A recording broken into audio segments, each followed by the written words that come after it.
आदाब नाजरीन, खैर मकदम में आपका जी सलाम में और आपके साथ मैं हूं सऊद मोहम्मद खालिद। रात के 9:30 बजने वाले हैं। जी सलाम पर वक्त हो गया वर्ल्ड न्यूज का। कराएंगे आलमी खबरों से आपको इस बुलेटिन में बाखबर। इसराइली अफवाज के जंगी तैयारों ने गाजा पट्टी में मज़ाहमती तंजीम हमास से मुख्तलिफ ठिकानों को निशाना बनाया है और इसराइली हुक्काम के मुताबिक इस फिजाई कार्रवाई के दौरान हमास के एक मरकज को निशाना बनाया गया। इसे हमलों की मंसूबाबंदी के लिए इस्तेमाल किया जाता था। इसके अलावा एक सुरंग को भी तबाह कर दिया गया। वहीं हमास ने इसराइली इलाकों की जानिब 17 रॉकेट दागे, जिसमें 5 को इसराइल ने फाइजा में ही नकारा बना दिया और जबकि एक रॉकेट यहूदी बस्ती के अंदर गिरा। इसराइली फौज के मुताबिक हमास के हमले में एक इसराइली फौजी जख्मी हो गया। उधर गुज़िश्ता रोज गाजा के सरहद पर इसराइल मुखालिफ मुजाहिरों के दौरान इसराइली फौज की फायरिंग में एक 15 साला फिलिस्तीनी नौजवान हलाक हो गया और 200 से ज्यादा अफराद जख्मी हो गए। आपको बता दें कि फिलिस्तीनी अवाम का वतन वापसी के लिए एहतजाज तकरीबन 100 दिनों से जारी है। और इधर इराक में 2 रोज कबल महंगाई, बेरोजगारी और बदउनवानी के खिलाफ शुरू हुआ एहतजाज मुल्क के कई दूसरे शहरों तक भी फैल गया। जराये के मुताबिक पुलिस और मुजाहिरीन के दरमियान झड़प में मिसान गवर्नरी के एक शख्स हलाक और दर्जनों जख्मी हो गए। जुमे के रोज बसरा, नजफ, मिसान, बाबुल ओप और बगदाद समेत कई दूसरे शहरों में हुकूमत के खिलाफ रैलियां निकाली गईं। इत्तलात के मुताबिक बगदाद और बाबुल में पुलिस ने मुजाहिरीन के दरमियान तसादुम की खबरें मिली हैं। नजफ हवाई अड्डे पर एक हुजूम ने हमले की कोशिश की और मुजाहिरीन की वजह से हवाई अड्डे पर जहाज़ों की आमद और रफ्त रोकनी पड़ी। वहीं अल नासिरिया शहर में भी हुकूमत की खराब कारकर्दगी के खिलाफ लोगों ने एहतजाज किया। आपको बता दें कि हालिया दिनों में मुल्क में आम इंतखाबात हुए थे, लेकिन अब तक हुकूमत तश्कील नहीं दी जा सकी है, जिससे अवाम में तजब्जुब के हालात बने हुए हैं।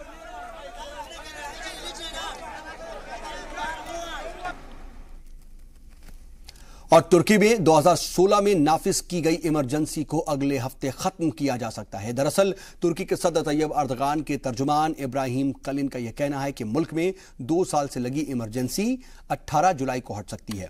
नए काबीना की पहली मीटिंग के बाद जुमे की रात इब्राहिम कलिन ने यह कहा कि सदर तैयब अर्दगान 18 जुलाई को इमरजेंसी की मुद्दत में तोसी नहीं करेंगे। आपको बता दें कि तुर्की में 2016 में फौजी तख्ता पलट की नाकाम कोशिश के बाद मुल्क में इमरजेंसी लगाई गई थी। इसके बाद इसे 7 बार अब तक बढ़ाया जा चुका है। इस इमरजेंसी के दौरान 77,000 लोगों को जेल भेजा जा चुका है। सरकारी आदादो शुमार से अगर बात करें तो ये तकरीबन 77,000 तक पहुंचता है। वहीं सरकारी इदारों से 1,10,000 से ज्यादा मुलाजिमीन को नौकरियों से निकाला जा चुका, जबकि हजारों दीगर मुअत्तल कर दिए गए। फिलहाल नई हुकूमत की तश्कील के बाद हालात पहले से बेहतर हैं। और पाकिस्तान के साबिक वजीर आजम नवाज शरीफ और उनकी बेटी मरियम ने रावलपिंडी में सख्त सिक्योरिटी वाली अदलिया जेल में पहली रात गुजारी। बदउनवानी मामले में ठहराए गए दोनों में वीआईपी को बी कैटेगरी की सहूलियात मुहैया कराई गई है। बता दें कि बदउनवानी मामले में उन्हें जिम्मेदार ठहराया गया है और इन दोनों ने वीआईपी के बी कैटेगरी की सहूलियात हासिल की। ए या बी क्लास के कैदी पढ़े लिखे होते हैं और जेल में उनसे मेहनत नहीं कराई जाती है। इस बीच खबर यह आई है कि नवाज शरीफ के वकील एवन फील्ड इमलाक मामले में कोर्ट के फैसले के खिलाफ पीर को अपील करेंगे। आपको बता दें कि नवाज शरीफ और मरियम को जुमे की रात को पाकिस्तान लौटने पर लाहौर एयरपोर्ट पर गिरफ्तार किया गया था, जहां से उन्हें एक हेलीकॉप्टर से इस्लामाबाद ले जाया गया और फिर पुलिस की सख्त सिक्योरिटी के बीच उन्हें अदलिया जेल ले जाया गया। उधर नवाज शरीफ के खिलाफ जारी दीगर 2 वेब रेफरेंस का ट्रायल जेल में करने का हुक्म दिया गया है। अदलिया में ट्रायल का हुक्म कौमी एहतसाब ऑर्डिनेंस की शिकायत पर और इसके 16 के तहत किया गया। वहीं मुस्लिम लीग से सदर शहबाज शरीफ ने कहा कि साबिक पीएम का जेल में ट्रायल इंसाफ की धज्जियां उड़ाने के मुतरादिफ है। खबरों में आया कि अडयाला जेल उनको मुंतकिल कर दिया गया और साथ ये भी खबर आई कि उनका ट्रायल जो है वो अडयाला जेल में होगा। ये यकीनन ये इंसाफ की धज्जियां उड़ाने के मुतरादिफ है। यानी जेल में ट्रायल दहशत गर्दों का होता है और जो आपको याद होगा कि 1990 का सो कॉल्ड जो प्लेन हाईजैकिंग केस था जिसमें हम सब झूठे मुकदमे में जनरल मुशर्रफ ने हमें मुलव्वस किया था, वो भी एक लिहाज से ओपन ट्रायल था, जेल में नहीं था, तो जेल से बाहर था। लांडी जेल से, कराची में लांडी जेल से हमें हर रोज लेके आते थे या जब भी तारीख होती थी। और यहाँ पर जेल में ट्रायल करने का फैसला किया गया है। ये कानून और आइन की मुतसादम है। ये इंतहाई नाइंसाफी और मबनी गलत फैसला किया गया है। और इस पूरी सूरत हाल पर मजीद बातचीत के लिए हमारे साथ पाकिस्तान के सीनियर जर्नलिस्ट गुलाम अब्बास साहब फोन लाइन के जरिए जुड़ चुके हैं। गुलाम सर, बहुत इस्तकबाल आपका जी सलाम पर। जी सर, नवाज शरीफ और मरियम नवाज जेल में हैं, क्या ताजा जानकारी है इस वक्त जेल में उनकी जिंदगी या पहला दिन जो है वो कैसे गुजरा?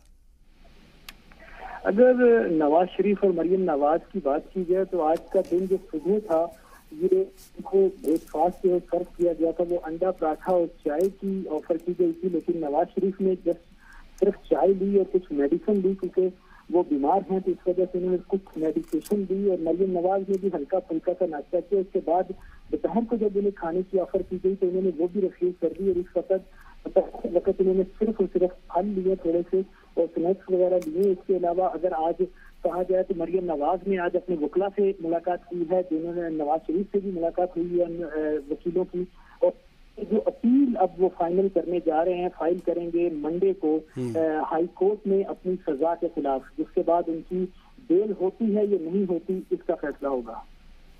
ठीक है सर, लेकिन नेब रेफरेंस के दीगर केस में नवाज शरीफ पर जेल में ही जो ट्रायल चलाने का फैसला किया गया है, ये पूरा मामला है क्या और शहबाज शरीफ इसकी मुखालिफत क्यों कर रहे हैं?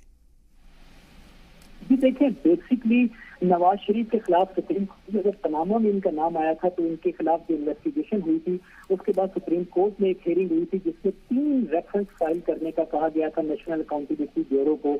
जिसके बाद नैब ने 3 रेफरेंस फाइल किए थे। एक इवन फील्ड का था जिसमें नवाज शरीफ को सजा हो चुकी है और अब वो जेल में है, जबकि जो बाकी 2 रेफरेंस थे उनमें अल अजीजिया का रेफरेंस शामिल था और दूसरा जो जद्दा में इन्होंने स्टील मिल लगाई थी उसका रेफरेंस शामिल था। उसके अभी ट्रायल जो है वो जारी थे, तो अब उसकी मजीद जो 2 रेफरेंसेस हैं उनकी जितने ट्रायल हैं वो अब जेल में ही किए जाएंगे, क्योंकि नवाज शरीफ और मरियम नवाज हाई प्रोफाइल लोग हैं, तो इस वजह से उनकी सिक्योरिटी को मद्देनजर रखते हुए जो जज हैं अब वो अकाउंटेबिलिटी कोर्ट के वो जेल में ही जाएंगे और वहीं पर उनको ट्रायल किए जाएंगे। दूसरी बात शहबाज शरीफ की, तो शहबाज शरीफ ने आज प्रेस कॉन्फ्रेंस करी और उसमें उन्होंने इस ट्रायल को न सिर्फ क्रिटिसिज्म किया है बल्कि साथ उन्होंने, क्योंकि इलेक्शन होने जा रहे हैं 25 जुलाई को आपको पता है, और नवाज शरीफ की वापसी की मूव भी इसी सिलसिला में थी। अगर वो वापस ना आते तो पाकिस्तान में उनके वोट बैंक पर काफी गहरा असर पड़ता। वो हमदर्दी समेटना चाह रहे हैं। आज मरियम नवाज ने जेल में पहला दिन था, लेकिन आज उनका एक ऑडियो मैसेज बाहर आया जेल से जिसमें उन्होंने अपने पॉलिटिकल वर्कर्स को मोटिवेट करने की बात की और उन्होंने कहा कि वो पाकिस्तान। ठीक है, लेकिन सर ये भी एक बात है कि आखिर नवाज शरीफ के वकील जमानत के लिए अर्जी दाखिल कब करेंगे और जमानत मिलने की क्या कोई उम्मीद है? देखिए, जमानत के लिए अब तो ये चीज कंफर्म हो चुकी है कि जमानत के लिए जो बेल है वो मंडे को फाइल की जाएगी। आज वकील जो उनके नवाज शरीफ और मरियम के वकील हैं उन्होंने साइन करवाए हैं उनकी बेल वकालतनामे पर, और उसके बाद अब मंडे को बेल इस्लामाबाद हाई कोर्ट में फाइल की जाएगी। लेकिन जहां तक आप चांसेस की बात कर रहे हैं तो खासा मुश्किल दिखाई देता है, क्योंकि खासी देर 10 माह तकरीबन ये ट्रायल चला है नैब की अकाउंटेबिलिटी कोर्ट में और बड़ा लंबा ट्रायल था। उसके पहले अगर बात की जाए तो उससे पहले सुप्रीम कोर्ट में यह ट्रायल चलता रहा है और ये सारी चीजें जो हैं वो उसके बाद ये हुआ है। तो अब नवाज शरीफ के वकीलों के लिए खासी मुश्किल होगी कि वो बेल मंजूर करवाएं, अपनी बेल को एक्सेप्ट करवाएं। तो बेल अपील फाइल तो मंडे को हो जाएगी। उसका बनता क्या है ये आने वाले दिनों में सबके सामने आएगा। चलिए ये देखना होगा कि क्या कुछ सूरत-ए-हाल होती है और आने वाले वक्त में क्या कुछ होता है। आप सर नजर बनाए रखिएगा। हमारे साथ फिलहाल जुड़ने के लिए आपका बहुत बहुत शुक्रिया सर। इधर पाकिस्तान के सूबे बलूचिस्तान के इलाके मस्तूंग में किए गए एक खुदकश हमले में हलाक होने वालों की तादाद 140 पहुंच गई है। तिब्बी जराए के हवाले से जो बातें सामने आ रही हैं उसके मुताबिक जख्मी होने वाले 200 से ज्यादा अफराद में से कई की हालत नाजुक है। इसकी वजह से मरने वालों की तादाद में मजीद इजाफा हो सकता है। बता दें कि गुज़िश्ता रोज दहशतगर्दों ने बलूचिस्तान अवामी पार्टी की एक इंतखाबी रैली को निशाना बनाया था। हलाक होने वालों में सूबे के साबिक वजीर आला असलम रसाई के भाई नवाब सिराज रसाई भी शामिल हैं। वो आइंदा इंतखाबात में मस्तूंग से सूबाई असेंबली की रुकनियत के लिए उम्मीदवार थे। बलूचिस्तान अवामी पार्टी ने इल्ज़ाम ये आयद किया है कि सिक्योरिटी अफवाज की नाकामी की वजह से ये पूरा हमला हुआ। दहशतगर्द तंजीम इस्लामिक स्टेट और तालिबान दोनों ने इस हमले की जिम्मेदारी कबूल की है। आपको बता दें कि पाकिस्तान में 25 जुलाई को वोटिंग है। इससे कबल इस तरह के हमलों से हालात मजीद खराब हो रहे हैं। और यहां रुकेंगे एक छोटे से ब्रेक के लिए, जल्द होते हैं यहां से।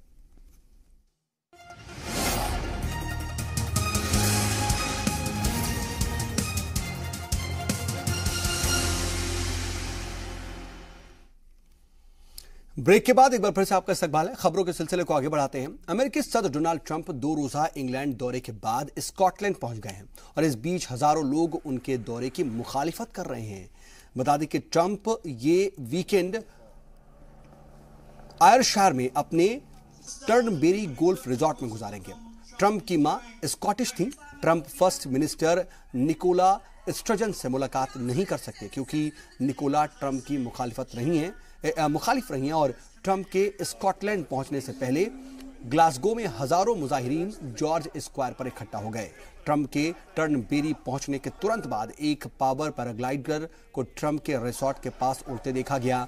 ट्रंप के मुखालिफत में एडिनबर्ग में स्कॉटिश पार्लियामेंट के बाहर सैकड़ों लोगों ने मुजाहिरा किया। ट्रंप इतवार की शाम स्कॉटलैंड से रवाना होंगे जहां से वो फिनलैंड जाएंगे।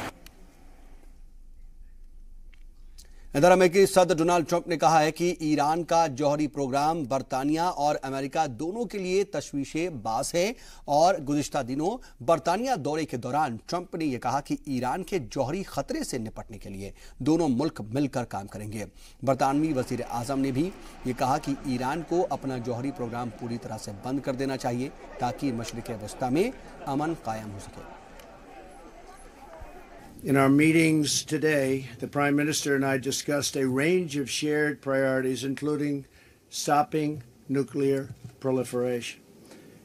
I thanked Prime Minister May for her partnership in our pursuit of a nuclear-free North Korea. It's been a tremendous help. The Prime Minister and I also discussed Iran. We both agree that Iran must never possess a nuclear weapon. इधर अमेरिकी सदारती इंतखाबात में मुदाखलत मामले में अमेरिकी grand jury ने रूस के 12 खुफिया अफसरान के खिलाफ चार्जशीट दाखिल कर दी है और ये चार्जशीट FBI के साबिक डायरेक्टर और स्पेशल एडवोकेट रॉबर्ट मूलर ने तैयार की है। इन सब के बीच सदर ट्रंप की पीर को हेलसिंकी में रूसी सदर व्लादिमीर पुतिन के साथ भी मीटिंग तय है। अमेरिकी जस्टिस महकमे के डिप्टी अटॉर्नी जनरल रॉड रोसेनस्टीन ने यह बताया कि इन रूसी अफसरों पर 2016 के सदारती इंतखाबात में वोटिंग से पहले डेमोक्रेटिक पार्टी के ईमेल की हैकिंग समेत इंतखाबात में मुदाखलत की साजिश रचने का भी इल्जाम है। उन्होंने यह भी बताया कि 11 खुफिया अफसरों पर कंप्यूटर्स को हैक करने का एक तरीके से साजिश रचने का भी इल्जाम है और दस्तावेज चुराने और इंतखाबात में मुदाखलत का भी इल्जाम इसमें लगा है। इन सब के बीच ट्रंप और पुतिन के बीच हेलसिंकी में 16 जुलाई को होने जा रही मुलाकात पर पूरी दुनिया की अब निगाहें टिकी हुई हैं।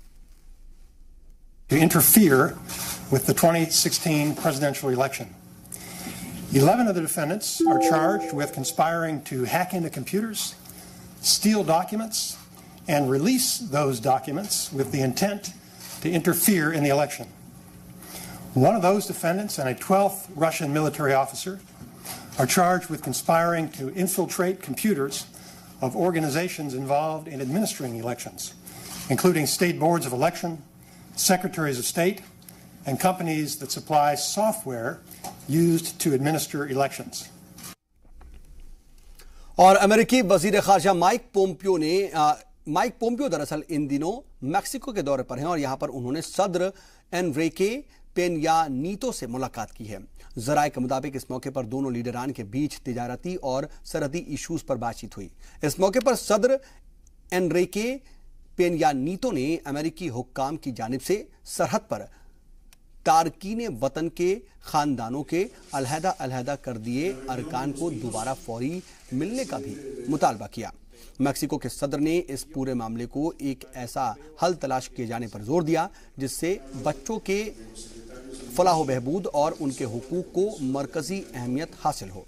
इस पूरे मौके पर पोम्पियो ने कहा कि महफूज सरहद दोनों मुल्क के मफाद में है और अमेरिका अपनी इंटीग्रिटी और सोम्ब्रिटी से कोई भी समझौता नहीं करेगा। We share nearly a 2,000-mile border. The United States is committed to making measurable progress that ensures the security on both sides of that border. Americans must be able to see improvements that better protect our national sovereignty and the safety of our local communities. I respectfully reinforce the importance of the border issue in each of our conversations today. We'll also keep working to take on the threats of transnational criminal organizations that illegally traffic drugs, weapons, and human beings across our border in both directions. अक़वाम मुत्तहिदा की general assembly की immigration यानी कि तर्क वतन के एक आलमगीर मुआहदे पर इत्तफाक हो गया है। अक़वाम मुत्तहिदा के सेक्रेटरी जनरल एंटोनियो गुतरेस ने इसे एक तारीखी मौका करार देते हुए कहा कि 193 में से 192 ममालिक ने इस दस्तावेज की तौसीक की है। अमेरिका इस समझौते से गैर हाजिर रहा और गुतरेस ने उम्मीद जाहिर की कि इसमें अमेरिका भी हिमायत करेगा। इस मुआहदे का मकसद महफूज और मुनज़्ज़म तरीके से तर्क वतन को फरोग देने के साथ साथ ह्यूमन ट्रैफिकिंग पर भी काबू पाना है। इस मुआहदे के जरिए दुनिया के करीब सभी मुल्कों में बैन रियासती सतह पर ताउन में इजाफे का हदफ मुकर्रर किया गया है।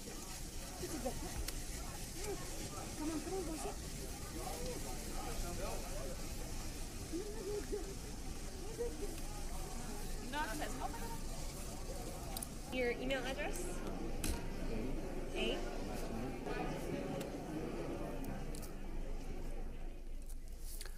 और वक्त एक और छोटे से ब्रेक का हो चला है। जल्द होते हैं यहां से कुछ और अहम खबरों के साथ।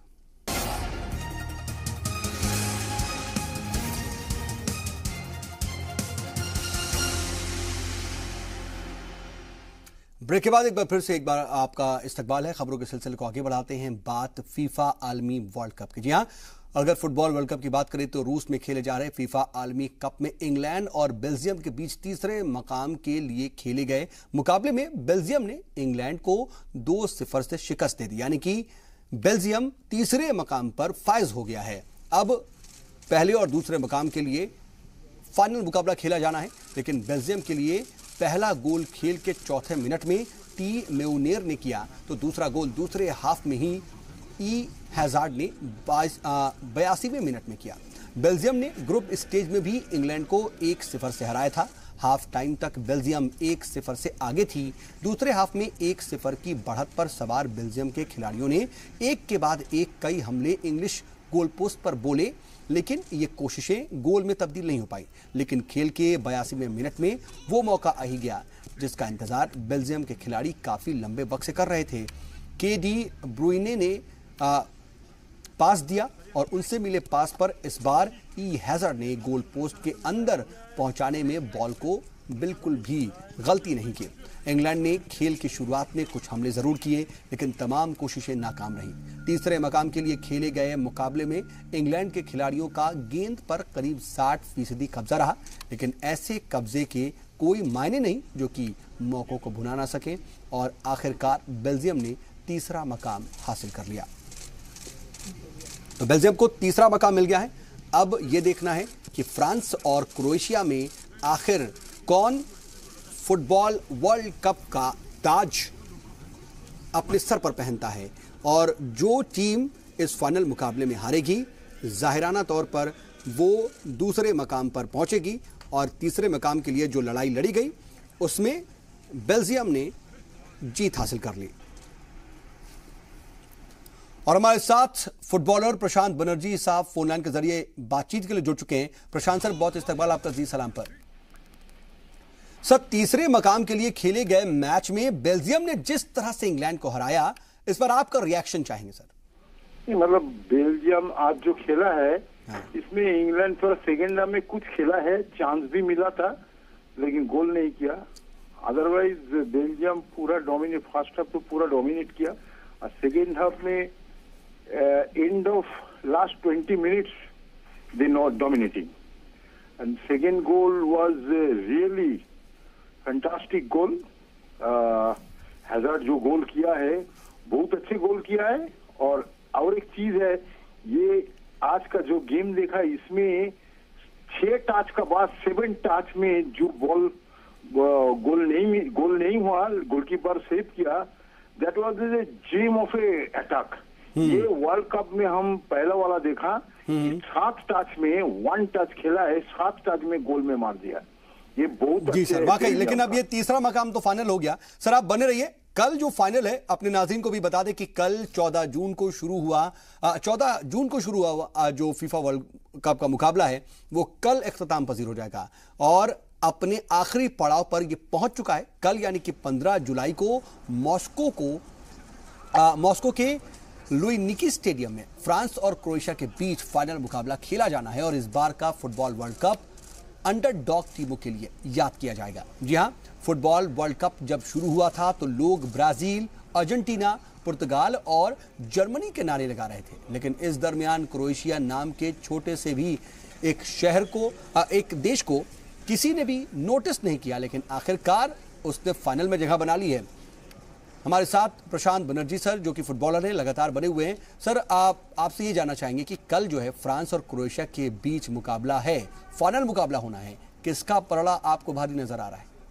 कल जो फाइनल है इसमें अच्छे फाइनल होगा, क्योंकि both the side was so good and दो टीम इतना अच्छे खेले हैं अब तक। जो फाइनल तक जो दोनों टीम अच्छे खेला है, फिर भी हम मेरा हिसाब से लगता है फ्रांस थोड़ा आगे है, इसीलिए कि ये लोग जो सिस्टम में खेल रहा है, इसमें 2 फॉरवर्ड में जैसे जिराउड ऊपर में रहता है और दाहिने तरफ एम्बापे जैसे बॉल लेके भागता है with the speed and the ball control so good. और बीच में पोगबा एंड द ग्रीजमैन, ये दोनों सपोर्ट कर रहा है, पीछे से ये लोग खेल रहा है, supporting to the forward as well as in the scoring a goal. ये दाहिनी तरफ एंड द बाएं तरफ ये दोनों अच्छे सपोर्ट कर रहा है। और तीसरा चीज है जो मिडफील्ड में आपका मतउदी एंड द केंटे जो डिफेंस कर रहा है, सपोर्ट कर रहा है डिफेंस को, ये भी अच्छा एक स्ट्रेटेजी है। और जो सेंटर दो डिफेंडर है, लेकिन सर देखना होगा कि क्या ये स्ट्रेटजी कामयाब होती है और आखिर कल फाइनल मुकाबला जीतता कौन है। हमारे साथ जुड़ने के लिए सर बहुत बहुत शुक्रिया आपका। और वर्ल्ड न्यूज में आज के लिए बस इतना ही। बने रहिए जी सलाम के साथ।